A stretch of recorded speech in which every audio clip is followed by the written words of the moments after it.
ఎడారిలో సెలయేర్లు సెప్టెంబర్ 9. అక్కడ మన్ను లోతుగా ఉండనందున. మత్తయి 13:5.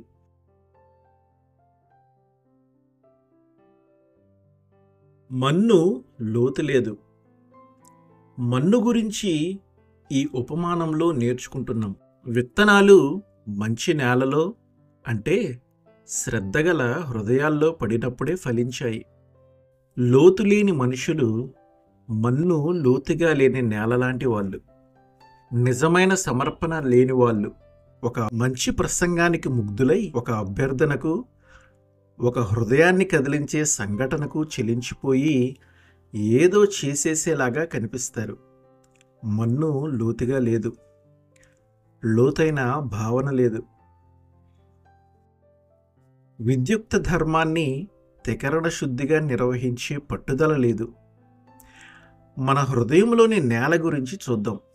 ఒక రోమన్ సైనికుడు ప్రయాణమై వెళుతుంటే అతని వెంట దారి చూపించటానికి వెళ్ళే వ్యక్తి చెప్పాడు, ఆ ప్రయాణం అతనికి ప్రాణాంతకంగా పరిణమించే ప్రమాదం ఉందని.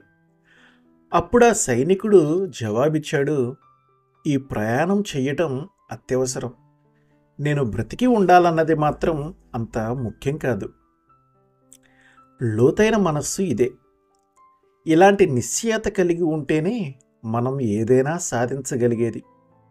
లోతులేని మనస్సు దూకుడుగా మనస్సుకి తట్టినది చేసేస్తూ పరిస్థితులను చూసి పరుగులు పెడుతూ ఉంటుంది.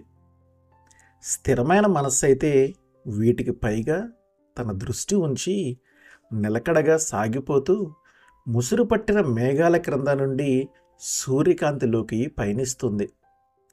విచారం, అపజయాల నుండి విడుదల పొందుతుంది.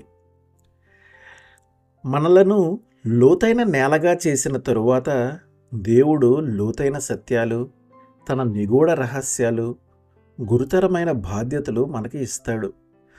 దేవా, నీలోని లోతుల్ని చూడగలిగే లోతైన జీవితాన్ని నాకు ప్రసాదించు. ఆమేన్.